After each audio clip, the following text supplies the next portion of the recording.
Bienvenue dans notre émission Grandir. Shalom à vous, que la paix du Seigneur soit dans vos maisons. Je suis le pasteur Fatima Kazinga du ministère chrétien Cité l'Éternel. Alors j'ai aujourd'hui au milieu de moi le pasteur, l'apôtre Fifi de Lyon qui est au milieu de nous. Merci d'avoir accepté notre invitation. Alors le Seigneur passera aujourd'hui par elle pour nous bénir. On va parler de la femme ministre, la femme au ministère et la femme visionnaire. Ne nous quittez pas, restez là, le Seigneur nous bénira. Shalom apôtre. Shalom pasteur. Shalom. Merci d'avoir accepté notre invitation. Nous sommes honorés de vous avoir sur ce plateau. Gloire à Dieu, plaisir partagé. Je ne suis pas toute seule, je suis accompagnée de la sœur Laura. Ensemble, nous allons travailler aujourd'hui par la grâce du Seigneur. Alors, apôtre Fifi, est-ce que vous pouvez vous présenter une minute devant le peuple du Seigneur? Merci beaucoup, gloire soit rendue au Seigneur. Je suis l'apôtre Fifi Miguel, mariée à monsieur Miguel Luindula et mère de 9 enfants par la grâce de Dieu. J'exerce le ministère apostolique au sein de l'église Buisson Ardent, dont le siège est sur Lyon précisément. Voilà, brièvement. Waouh, j'ai entendu parler de 9 enfants, c'est bien ça? Oui, c'est bien ça, par la grâce de Dieu. Il y a une personne, une femme qui nous suit en ligne, qui a reçu un appel mais qui hésite encore. Elle se dit, je suis mariée, j'ai des enfants, peut-être que le ministère peut me séparer avec ma famille. Quel conseil pourrez-vous donner à cette personne-là qui se dit que c'est impossible de gérer des enfants, le mariage et le ministère? Merci beaucoup, pasteur, pour cette question. Je crois que c'est important pour que celles qui hésitent encore puissent réaliser que c'est que du bonheur. C'est que nous devons d'abord savoir que celui qui nous appelle est fidèle. Il dit aux disciples, je vous précède en Galilée. C'est que lorsque le Seigneur t'appelle, il t'a déjà précédé dans la mission.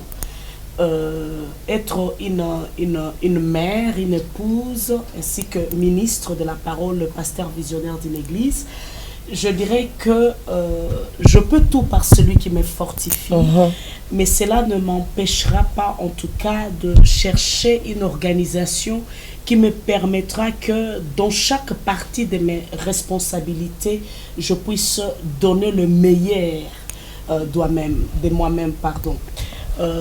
Je voulais dire ceci et que j'essaie d'être équilibrée quand je suis face à mon époux. En tout cas, je porte cette casquette d'une épouse qui est en mesure en tout cas de combler de bonheur à mon époux. Et lorsque je suis aussi en face de mes enfants, je donne le meilleur de moi-même, en tout cas pour que mes enfants ne puissent pas sentir ces vides au moment de mon absence. Et lorsque je suis dans le ministère, en tout cas, je déploie tout mon zèle pour le Seigneur. Pour dire que si le Seigneur nous appelle, forcément, il nous dotera de capacités pour que nous puissions accomplir les différentes tâches qu'il nous a données. Alors, vous l'avez bien entendu, l'apôtre a dit, elle essaie de porter plusieurs casquettes pour essayer de satisfaire chaque personne et le ministère que le Seigneur l'a donné, ainsi que ses enfants. Donc, c'est possible, toi qui hésites encore, tu es derrière cet écran et tu te dis, mais comment je vais faire? Je suis une femme, je dois gérer mon foyer, j'ai aussi le domaine professionnel à gérer, ainsi que les enfants. Le ministère est très compliqué, surtout quand on va aussi sur des femmes qui sont appelées missionnaires, il faut voyager. Comment je pourrais gérer tout ça? Alors l'apôtre nous répond, dit que c'est possible avec l'aide du Saint-Esprit de Dieu et savoir mettre plusieurs casquettes. Apôtre, en parlant de ça, il y a des hommes qui ont peur d'épouser des femmes visionnaires parce qu'ils se disent que j'aurai pas ma femme pour moi. Ça va être compliqué parce qu'elle doit prendre soin de l'église. Quel conseil pouvez-vous donner à ces hommes? Au contraire, c'est même une bénédiction à ne pas imaginer, parce que la femme visionnaire regarde d'abord la responsabilité qu'elle a. Au-delà de l'enseignement, elle est censée être modèle, c'est-à-dire que ça quitte ce niveau juste d'enseigner, mais qu'elle-même elle met en pratique ce qu'elle enseigne aux autres, qui dit qu'elle est censée se donner au maximum. Si elle est une épouse et si elle est une mère aussi, c'est donner au maximum. Je crois que c'est une bénédiction. Au lieu d'y avoir peur, c'est juste s'assurer que cette femme visionnaire est bien instruite par le Seigneur pour qu'elle soit en mesure de faire la différence dans chaque domaine de sa vie. C'est une bénédiction. Alors, je voudrais aussi qu'on puisse parler à une personne derrière qui se pose des questions en se disant « Oui, je suis appelée, mais comment je peux faire pour gérer le temps ? Gérer le mari, le temps, comment je pourrais gérer les 24 heures entre ministère, mari, enfant ?» Surtout que vous en avez 9, apôtre. En France, en plus, c'est compliqué en France. Gloire à Dieu, gloire à Dieu. Oh, les facteurs temps. Je crois que ce que nous devons constater, pasteur, est que le meilleur cadeau que le Seigneur nous a donné, c'est le temps. Celui qui est riche est devenu riche dans ses 24 heures. Et celui qui est pauvre aussi dans ses 24 heures. La question maintenant que nous devons nous poser est comment le riche a pu utiliser son temps. Et comment le pauvre a aussi utilisé son temps. Parce que tout ça se passe dans ces 24 heures. Qui dit il est question juste d'avoir la capacité et une organisation stricte dans la gestion du temps. Pour accomplir, je répète, les différentes tâches que nous avons. Mais tout ça se passe dans les 24 heures. Waouh! Quelle réponse! Alors l'apôtre nous dit, il faut juste savoir gérer le temps. Waouh! Parce que je dis bien, pour ceux qui nous suivent, elle a 9 enfants. Et nous savons qu'en France, il n'y a pas de femme de ménage. Je ne sais pas si l'apôtre, vous pouvez nous dire, peut-être qu'il y a quelqu'un qui nous suit qui dit, elle a une femme de ménage, des gens qui s'occupent de ses enfants, parce qu'il y a quand même la charge de la bergerie du Seigneur. Il y a des brebis. Peut-être qu'il y a des gens qui font à manger pour son mari. Comment elle fait? En même temps, elle doit préparer des serments de l'église dimanche. Comment pouvez-vous répondre à ça?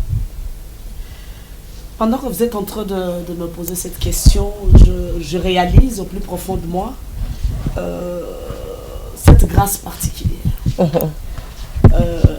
Maman, je dirais que le Seigneur m'a fait grâce d'y avoir ce cœur, d'y accueillir au maximum. Ma maison est ouverte pour tout le monde. Et je me rends compte là que ça ne manque jamais de la nourriture préparée. Et je crois que le Seigneur m'a donné un homme aussi qui aime beaucoup la propriété. Qui dit que je n'ai pas enfant, mais par la grâce du Seigneur, je crois que le Seigneur aura l'occasion, en tout cas, que vous puissiez visiter Lyon et vous accueillir chez moi. Je dirais que tout est question d'organisation. Et pasteur, tout ce que nous faisons avec passion, ça donne un résultat meilleur. C'est vrai que l'homme n'est jamais parfait, mais ce que nous faisons avec le cœur ressemble à la perfection. C'est vrai qu'il n'y a pas de femme de ménage, mais si tu aimes ta maison, forcément tu trouveras un temps pour les ranger. Si tu aimes tes enfants, forcément tu trouveras un temps pour les voir propres et beaux. Je dis, il est juste question de la gestion du temps pour que chaque chose soit vraiment à sa place. C'est difficile, c'est vrai, mais c'est possible. Voilà. C'est difficile, mais c'est possible.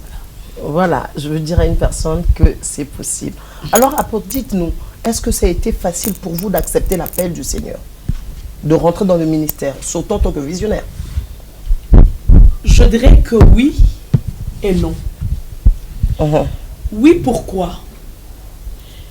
Pasteur, je rencontre le Seigneur à l'âge de 12 ans. Et j'avais un désir profond de plaire au Seigneur. Et dans cette communion avec le Saint-Esprit, je puis recevoir de lui les dons de la foi, qui m'a permis à faire une confiance aveugle au Seigneur. Quand il a commencé à m'appeler pour le ministère, d'un côté, je me disais que s'il m'a appelé, malgré mes incapacités, il me dotera de capacités et j'accomplirai la mission. Et de ce côté, non. Je disais, Seigneur, je suis une femme. Et c'est vrai, sans oublier que le Seigneur m'a appelée très jeune. Je suis aussi jeune. Est-ce que le message que tu me donneras, les gens vont accepter ça facilement? Quand je suis arrivée à ce point-là, je disais, Seigneur, est-ce que vraiment tu ne t'es pas trompé? C'est moi vraiment la personne que tu veux envoyer et confier cette grande mission. Je dirais que oui et aussi non. Ce n'était pas facile, mais la confiance que j'avais au Seigneur m'a permis en tout cas de m'engager aveuglement. Et je ne suis pas déçue en tout cas. Alléluia, gloire à Dieu, elle n'est pas déçue.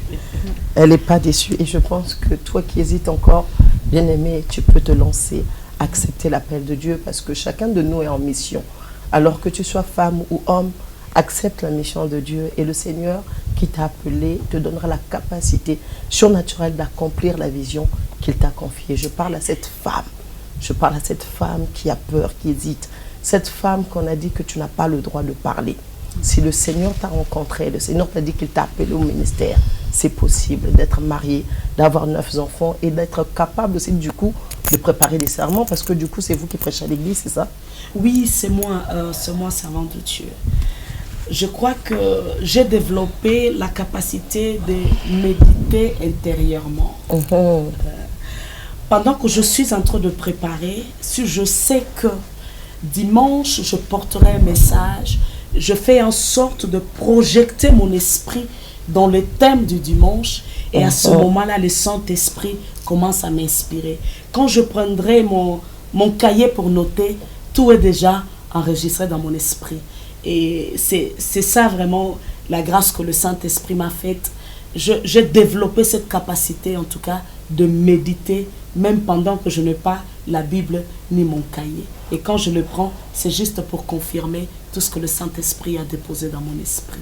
C'est ainsi que je fonctionne quand même au domaine ministériel. Ça, je peux l'attester parce que l'apôtre Fifi, on l'a vu dans les réseaux, en tout cas dans TikTok, avec un gros ventre, hein, à terme. Waouh! Elle prêchait, elle sautait, vraiment dynamique jusqu'au bout. Elle prêchait avec une grossesse à terme. Et là, vous avez un bébé de 2 mois, c'est bien ça? Voilà, je le petit Jordan. En tout cas, j'espère que le Seigneur a arrêté là, de 2 mois. J'espère en tout cas, je le demande. Gloire à Dieu. Et du coup, le bébé à 2 mois, vous continuez quand même à prêcher? Oui, j'ai déjà repris les activités au sein de la communauté. Waouh! Ce qu'on appelle une femme combattante. Une femme conquérante, c'est possible avec le Seigneur. Alors, est-ce que vous pouvez nous parler de votre particularité dans le ministère? Dans le ministère. Le message que Dieu vous a confié.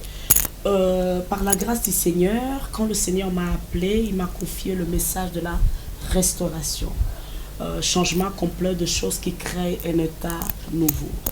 C'est-à-dire, n'importe l'état de la destruction, du niveau de la destruction, lorsque le Seigneur permet en tout cas que tu sois en contact avec ce ministère, c'est un relèvement. Voilà. Tu dois connaître un relèvement. Et la particularité de ce ministère, en tout cas, c'est de dévoiler le potentiel caché dans l'homme. J'ai ce fardeau que lorsque je regarde les enfants de Dieu, nous devons refléter l'image de Christ. Nous devons refléter cette image qui nous rendra capables de dominer. Parce que la Bible dit, tel qu'il est, tel que nous sommes. Et lorsque nous sommes en contact avec l'évangile, il est important que nous puissions retrouver notre image initiale, qui a la ressemblance et à l'image de Dieu. Voici un peu, brièvement, la particularité de ce ministère. Alors, nous avons une question qui peut être très privée, mais qui me monte à cœur.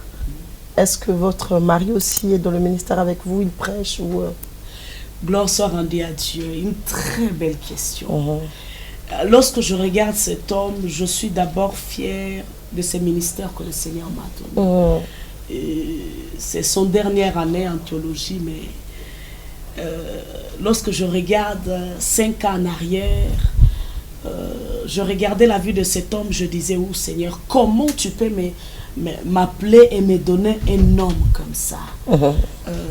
Mais aujourd'hui, maman, par la grâce de Dieu, est un grand prédicateur de l'évangile. Wow.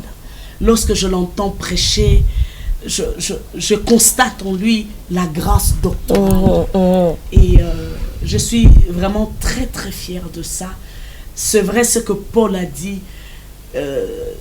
Comment tu pourras gérer l'église du Seigneur si tu n'arrives pas à gérer ta maison d'abord. Je puis d'abord gérer et amener cette âme dans le Seigneur, par la grâce du Seigneur, le montrer le droit chemin, et qu'aujourd'hui, en tout cas, je le regarde avec beaucoup d'admiration. C'est vrai que c'est un puissant prédicateur. Amen, amen. Oui, parce qu'on a entendu dans les réseaux, avant que ma soeur El Capé prenne la parole, on a entendu dans les réseaux votre témoignage où c'était quand même compliqué avec votre mari. Très compliqué. Vous avez eu un lourd témoignage. Il vous avait quitté, c'est ça? Il ne m'avait pas quitté, mais il n'était pas là non plus. D'accord. Voilà, est-ce que si vous je pouvez peux expliquer pour que ce témoignage bénisse, en bref, bénisse quelqu'un qui nous suit? Gloire soit rendue à Dieu. Je crois que pour plus de précision de ce témoignage, c'est sur YouTube. En tout cas, si vous tapez Pasteur Fifi Miguel témoignage, vous allez retrouver ça. C'est vrai que quand je me suis mariée, je connaissais déjà le Seigneur. Comme je disais tout à l'heure, je rencontrais le Seigneur très jeune, à l'âge de 12 ans. Et mon mari m'a déjà trouvé dans le Seigneur. Mais je dirais que c'est quelqu'un qui aimait Dieu, mais qui était aussi en même temps beaucoup combattu. Et pour l'éloigner au maximum du Seigneur, en tout cas, le diable l'avait vraiment égaré dans une vie de débauche, pas possible, d'infidélité, pas possible. Mais, pour être bref, je dirais que à chaque fois que je prenais une décision de partir, le Saint-Esprit me rappelait la grâce que le Seigneur avait déposée dans la vie de cet homme. C'est ce qui me poussait à continuer et à croire aussi au Seigneur que la transformation sera possible. Et je dirais que je ne l'avais pas forcé, en tout cas, que oui, tu dois servir le Seigneur, oui, tu dois me rejoindre. Je crois que je parlais plus avec le Seigneur à son sujet qu'avec lui-même. Jusqu'au jour après le décès de mon aîné, il me fait asseoir. Il me regarde droit aux yeux, il me dit, c'est maintenant le temps. Je peux comprendre que ton Dieu est vivant. Et j'accepte de le suivre. Ton Dieu est vivant, j'accepte de le suivre. Je voudrais dire à toi qui nous suis en ligne, peut-être que tu sers le Seigneur et ton mari te combat. Tu dis que je veux servir le Seigneur, mais il m'empêche d'aller à l'église. Il est dans la vie de débauche. Attache-toi au Seigneur, le Dieu qui a visité l'apôtre Fifi, soit en train de vous visiter, vous qui nous suivez. Que la main de Dieu soit sur toutes ces femmes qui pleurent dans le foyer. Toutes ces femmes dans les foyers sont brisées. Peut-être que vous êtes dans le foyer, mais le mari ne veut pas que vous alliez à l'église. Et vous avez le zèle de servir le Seigneur. Que le Dieu qui a localisé sa servante, l'apôtre Fifi, soit en train de vous toucher là où vous êtes, à toucher vos maris, car la Bible dit que sa main n'est pas trop courte pour vous toucher. Amen. Que chaque foyer qui est connecté à ce témoignage soit restauré, que la puissance de Dieu transperce même cette télé, et que la puissance de Dieu rentre dans vos maisons, dans le nom de Jésus-Christ, que la restauration soit sur tous les foyers, dans le nom de Jésus. Amen. Alors, apôtre Fifi, j'ai une question qui m'a monté tout à l'heure quand vous avez parlé de votre époux. Vous avez dit que il s'est transformé, Dieu l'a transformé. Il ne pouvait pas rester intercesseur, il ne pouvait pas rester dans l'ombre, il fallait qu'il devienne prédicateur. Et c'est la vague de ces moments. Moi, je ne suis pas contre, moi je suis pour d'ailleurs que le couple serve le Seigneur. Mais est-ce qu'il était seulement important qu'il puisse être prédicateur? Comme je disais tout à l'heure, et que je ne dérangeais pas dans ces domaines-là. C'est lui-même qui est venu me voir et me dit que ton Dieu est vivant. J'accepte de le suivre. Quand il m'a dit ça à la maison, après, nous sommes allés au culte. Et je vois le communiqué défiler, au moment de communiquer. que Papa Miguel désire rencontrer les serviteurs car il a 2 choses à les annoncer. J'étais surprise, je me dis, mais comment il peut me sauter, aller tout de suite à l'équipe de communiquer et déposer ses papiers. Ma soeur, il fait asseoir toute l'équipe, je l'entends dire, Dieu m'a appelé. Je me vois comme Jonas. Wow. J'avais fui l'appel de Dieu. Maintenant, j'ai accepté d'aller là où le Seigneur veut que j'aille. Amen. Amen. Je lui ai regardé. Et chaque serviteur a apporté le conseil qu'il voulait apporter. Mais moi, j'étais contre. Je me disais, mais c'est pas possible. Dieu l'a appelé. Il peut faire protocole, arranger les chaises. Maman, nous sommes rentrés à la maison. Il s'est mis à étudier la parole de Dieu jusqu'au jour dont il m'a fait asseoir encore 1 mois après. Il m'a dit, est-ce que tu peux me permettre de prêcher à l'église? Je dis, mais on ne prêche pas comme ça. Tu vas aller dire quoi? Maman, j'ai fait confiance au Seigneur. Amen. Et les jours que cet homme s'est levé, je crois que si l'église me suit, toute l'église était en larmes. Je dis que le meilleur enseignant, c'est le Saint-Esprit. Je ne m'attendais pas qu'un jour je vais le voir ce qu'il est devenu aujourd'hui. Mais, je crois que je me rends compte que c'est avantageux en tout cas. Pour les gens qui sont contre le couple et qui prêchent, donc vous avez votre réponse déjà, l'apôtre a répondu. Donc voilà, il y a une question, une autre question. Dans les milieux pastoraux, les milieux remplis d'hommes, les milieux pastoraux, quelle attitude peut avoir une femme pasteur? Gloire soit rendue à Dieu. Quelle est l'attitude? Je crois que nous devons déjà savoir, si nous nous retrouvons dans ce milieu, c'est que c'est notre travail de ministre qui nous a amenés là. Si nous avons déjà cette connaissance, nous allons d'abord gagner de l'assurance. Ça, c'est premièrement.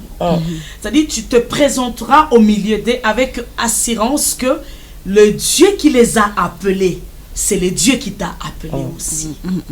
L'Esprit qui les a dotés de capacités. Parce que la Bible dit dans le livre d'Éphésiens qu'il a fait des dons aux hommes. C'est que lorsque nous détenons le ministère, nous devons déjà savoir que c'est un don. C'est que si le Seigneur les a fait ces dons, il m'a fait aussi ces dons d'être ministre. Si le Saint-Esprit les a dotés des capacités, il m'a doté aussi des capacités. Deuxièmement, si tu es ministre de la parole, tu dois être capable, en tant qu'une femme, de défendre ton ministère. Si tu es évangéliste, défends ton ministère en tant qu'évangéliste. Par le message, la précision de ton message. Si tu es apôtre, défends ton apostolat, même en étant qu'une femme. Je crois que si nous marchons de la sorte, forcément, les hommes vont aussi nous respecter. Ah, mais Maman Fatima, tu as un commentaire sur ça? Bien sûr, je peux rajouter quelque chose. Ce que je veux dire, c'est que quand une femme pasteur se trouve au milieu de hommes pasteurs, il faut savoir que chacun de nous a un mandat. Et le même Saint-Esprit qui a appelé cet homme, c'est le même Saint-Esprit qui t'a appelé toi. Comme le Saint-Esprit n'a pas de sexe, et nous tous, nous sommes à ses pieds soumis, il n'y a pas d'inférieur, il n'y a pas de supérieur. Mais surtout, j'aime ce que Paul dit. Paul va dire que Dieu utilise des choses faibles pour confondre ceux qui se sentent forts. Au fait, le Saint-Esprit a juste besoin de gens qui se sentent impuissants, incapables. Et c'est là où il vient manifester sa puissance. Donc moi, le sujet d'être au milieu des hommes, ce n'est pas le plus important. C'est le sujet d'être au milieu du peuple de Dieu et de faire ce que le Saint-Esprit attend de nous. L'homme ne compte pas. Ce qui compte, c'est celui qui nous appelle et qui nous mandate à l'endroit là où nous sommes. Donc voilà ce que je peux rajouter un peu. J'avais encore une question pour l'apôtre. En suivant plusieurs femmes, servantes de Dieu, on remarque qu'en suivant plusieurs femmes servantes de Dieu, plusieurs femmes pasteurs, elles parlent toujours des sujets du genre comment faire à manger pour mon mari, comment vous occuper de votre lit, Comment récupérer un mari, comment être belle. Est-ce que vous parlez de divers sujets concernant l'Église? Gloire soit rendue à Dieu. Je crois que lorsque la femme parle de comment récupérer son mari, comment arranger les lits, comment faire pour que tu te sens aimé, j'appelle ça plutôt un partage d'expérience et non pas un message. Yes. Amen. Yes. Très bien dit. Mais lorsque nous sommes appelés en tant que ministres, nous devons savoir à faire la différence de choses, partager l'expérience et apporter le message qui transformera les vies. Je crois que c'est vrai que le peuple doit être équilibré. Nous sommes servantes et au même moment, nous devons savoir comment gérer les différentes responsabilités. Mais nous ne devons pas nous arrêter seulement de comment arranger les lits, comment récupérer ton mari. Et d'ailleurs, ça c'est ma conviction. J'ai du mal à me retrouver en train d'enseigner que les femmes. Yes. Ça, c'est pas trop ma conviction en tout cas. Je préfère faire ce travail de coaching à part. Yes. Mais lorsque nous sommes placés devant le peuple de Dieu, nous devons accepter d'abord de s'instruire pour être en mesure d'y apporter un message propre de l'évangile. Voilà. Très bien. Juste en parlant de ça, il y a beaucoup de pasteurs hommes qui ne croient pas au ministère de la femme. Qu'est-ce que... Enfin, ils disent ministère de la femme. Moi, je sais qu'il n'y a pas de ministère de la femme. Il y a le ministère du Saint-Esprit. Voilà. Donc, ils se disent que la femme n'a pas le droit de prêcher. La femme, selon... Il se base que Paul a dit que la femme ne doit pas prêcher. Et nous l'avons même remarqué, au milieu de l'église, il y a des pasteurs qui disent, soi-disant, on croit au ministère de la femme. Mais quand il y a des séminaires, on ne voit qu'ils prennent que des pasteurs hommes. Et les pasteurs femmes, on va les appeler que quand il y aura des conférences femmes, pasteur un tel vient prêcher. Mais on ne les appelle pas s'il y a des gros sujets à débattre. Est-ce que c'est parce que les femmes ne sont pas assez instruites dans la parole de Dieu? Ou il y a un problème? Qu'est-ce que vous en pensez? Servant de Dieu, je reviens dans ce que j'ai dit tout à l'heure. Et je rajoute en disant que la femme a appelé s'approuver. Voilà pourquoi je m'assure que chaque jour, j'apprends quelque chose de nouveau. Pour permettre qu'à chaque fois que le Seigneur permettra que je me tienne debout devant son peuple, que les oracles de l'Éternel soient entendus. Yes. Servant de Dieu, si nous sommes assez instruites, nous serons aussi respectés. Paul nous dit, je te venais au milieu de vous avec la parole, mais cette fois-ci, c'est avec la parole et la puissance. Amen. Amen. Si tu portes ces deux choses en toi, tu seras recherché. C'est même l'occasion d'être différente. Vous avez déjà imaginé dans une conférence remplie d'hommes et que tu sois celle qui va s'élever capable de défendre l'évangile avec assurance et connaissance. C'est parce que la femme ne veut pas apprendre, maman. Parce que la femme veut s'arrêter dans des messages. Comment arranger les lits? Je me demande même. La toile est remplie de ces messages. Comment faire pour que ton mari t'aime? Dis Alléluia. Amen. Moi je dirais comment faire pour impacter les nations. Amen. Amen. Amen. Amen. Amen. Amen. C'est parce que la femme n'est pas instruite. Si la femme est instruite, elle ne sera pas minimisée. C'est vrai que dans un premier regard, tu peux être négligé. Mais quand tu ouvriras ta bouche, tu seras digne de respect. La femme doit être capable de défendre son ministère. Et trouver un équilibre. J'ai l'habitude de dire qu'une femme accomplie, c'est celle qui est équilibrée. Yes. Le ministère ne fera pas de toi un homme. Mais lorsque tu ouvriras la bouche, que tu sèmes la confusion. Amen. Amen. Le mercredi, le département des femmes m'a invité pour aller exhorter les mamans, dans l'église bien sûr. J'ai pu parler de Marc chapitre 16, de la résurrection de Jésus. J'ai posé la question, dans ce moment d'humiliation et de honte, où était Pierre? Yes. Où était Jean? Où était Jacques? Enfermés à cause de la honte Et de la peur. et de la peur. Mais Marie de Magdala Yes. a dit, j'affronterai la paix Yes. et la honte. Lorsqu'ils arrivent dans le tombeau, la Bible dit qu'ils ont constaté à la droite un jeune homme vêtu de blanc. Amen. Et ce jeune homme leur dit, allez dire que Jésus est ressuscité.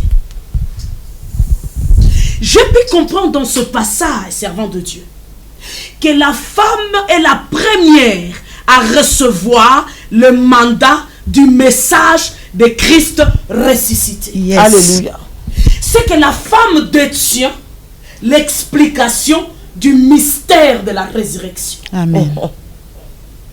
On dit que c'est les femmes qui ont vu ce jeune homme assis vêtu de blanc à la droite. Paul veut expliquer que après avoir marché dans une obéissance totale jusqu'à la mort de la croix, il a reçu le nom qui est au-dessus de tout nom. Il se trouve placé à la droite du Père. C'est que la place de Christ après la résurrection, c'est la femme qui a vu en première lieu. Aujourd'hui, nous disons que les églises sont remplies de femmes. Mais c'est normal que les églises soient remplies de femmes. Parce que le premier fidèle du ministère de Christ ressuscité, c'était les femmes qui ont entendu le message de la résurrection. Allez leur dire, Jésus est ressuscité. En parlant de ça, apôtre, je viens dans le livre de Matthieu et à l'ange au 6e mois, nous sommes au 6e mois, qui va visiter une jeune fille vierge pour lui dire que le salut doit naître. Et l'ange ne va pas visiter un homme, mais il va visiter une femme. Cette femme que moi personnellement j'appelle la première femme visionnaire dans le Nouveau Testament. C'est la première femme visionnaire dans le Nouveau Testament. Elle s'appelle Marie, mère de Jésus. C'est elle, par elle, que le salut rentre. Et quand j'avance encore, il y a Anne qui est intercesseuse, qui a intercédé après la mort de son mari. Elle s'est mise à l'église pour intercéder pour le salut en Israël. Une chose va arriver, on dit qu'elle attendait. Elle était là, elle priait pour que le salut arrive. Mais quel salut? Le salut là devrait passer par qui? Par une femme. Alors nous voulons dire à une femme qui nous suit, ta vie doit compter, parce que ta vie compte pour Dieu. Que tu sois une femme, que tu sois un homme, le Saint-Esprit ne regarde pas de sexe. Alors nous tendons vers la fin, servant de Dieu. Quel est votre personnage préféré de la Bible? Gloire soit rendue à Dieu. Je vous répondrai avec beaucoup d'assurance. Mon personnage préféré, c'est David. J'ai deux personnes en tout cas que j'apprécie beaucoup dans la Bible, mais principalement David. J'apprécie beaucoup son intimité avec Dieu. Cet homme n'a pas abandonné les dieux qui l'avaient rencontré dans la brousse. Il a pu comprendre que c'est Dieu qui m'a assisté au moment dont je me retrouvais en train de garder le brebis de mon père. C'est le Dieu qui m'a amené et me fait asseoir dans la chaise royale. J'apprécie beaucoup David parce que c'est un personnage qui a fait taire la haine en lui et qui a manifesté la justice de Dieu. Il a dit à Saül, je pouvais te tuer. Voici la moitié de tes vêtements. Mais je ne pouvais pas le faire parce que je savais que tu es roi. Yes, le sens de l'honneur. Maman, David était l'homme qui connaissait que Lorsque tu honores celui que Dieu a honoré, Amen. tu es en train de positionner ton esprit à sa dimension. Amen. Et là où ton esprit est arrivé, forcément ton corps arrivera. Amen. Deuxième personnage, c'est Paul. Je me suis toujours questionné. Paul n'était pas parmi les 12. Mais il dit, je connais un homme qui a monté jusqu'au 3e ciel. Si c'est dans sa chair, je ne sais pas. Mais ce que moi je sais est que le mystère lui a été révélé. Paul a parlé du mystère de l'Église. À chaque fois que je me retrouve à genoux, je dis, Seigneur, c'est possible, si tu as fait avec Paul, de me révéler aussi le mystère du temps de la fin. Amen. Que Dieu soit béni. Amen. En tout cas, David aussi, mon personnage préféré de la Bible, Ouais. une personne extraordinaire. C'est pas pour rien que le Seigneur, le Père, l'a appelé l'homme selon mon cœur. Dieu soit Un adorateur comme il le faut. En tout cas, j'espère que cette émission vous bénit. Alors, pour terminer, servant de Dieu, est-ce que vous pouvez juste regarder en face de la caméra? Il y a une femme derrière qui hésite encore de répondre à son appel. Elle a peur, elle se dit, mais comment je vais faire? Comment je vais commencer? Je suis incapable, je n'ai pas les capacités. De toutes les façons, qui croira en moi? Peut-être qu'il y a aussi une femme qui est dans une église là où le pasteur ne croit pas au ministère de la femme. Et lui dit qu'ici, la femme ne peut pas prêcher. Et elle hésite, elle dit, mais comment je vais faire? Je suis dans une église là où mon père spirituel ne croit pas au ministère de la femme. Comment je vais faire? Qu'est-ce que vous pouvez dire à ces femmes qui hésitent encore à répondre à l'appel de Dieu en regardant la caméra? Dieu soit loué. Je dirais à cette femme qui me regarde et qui se pose encore des questions ici. La femme est la réserve de l'Éternel pour le moment du chaos. On dit que c'est par elle que le salut est venu. Avant le salut, c'était le chaos.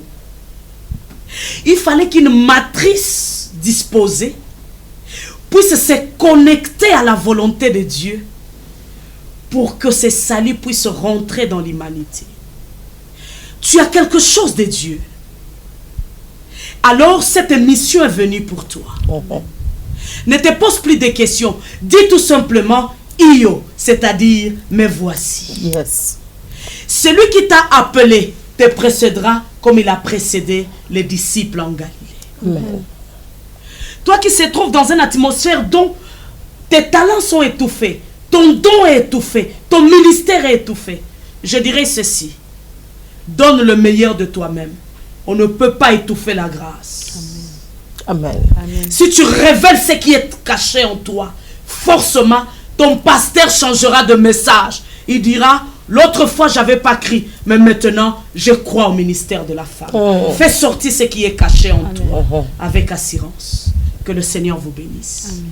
Que le Seigneur vous bénisse. Alors, apôtre, il y a quelqu'un qui vous suit, qui habite peut-être à Lyon. Est-ce que vous pouvez donner vos coordonnées, votre église, et dans quelle commune, dans quel département, l'adresse, votre numéro, peut-être pour une personne qui veut vous contacter? Gloire soit rendue à Dieu. Le local, en tout cas, de réunion, se trouve à Dessines-Charpier. L'adresse, c'est 163 avenue Franklin Roosevelt. Pour mon numéro de téléphone, tout celui qui voudra me contacter, en tout cas, c'est les 07 68 40 49 12. 07 68 40 49 12. Que le Seigneur vous bénisse. Alors, je laisse la parole à El Capi. C'était vraiment important, Maman Fatima, Amen. que je puisse co-présenter cette émission avec vous. Parce que j'ai vraiment été bénie. En tout cas, apôtre, que Dieu vous bénisse. Merci. Merci pour cette parole. En tout cas, j'ai été bénie. Merci, Maman Fatima. Amen. Alors, cette émission se présente dans les locaux de LKP TV. Alors, si vous avez des émissions à tourner, n'hésitez pas, tapez LKP TV. Le Seigneur vous bénisse Merci. abondamment. On se voit au prochain numéro. Que Dieu vous bénisse. Ciao. Ciao, ciao.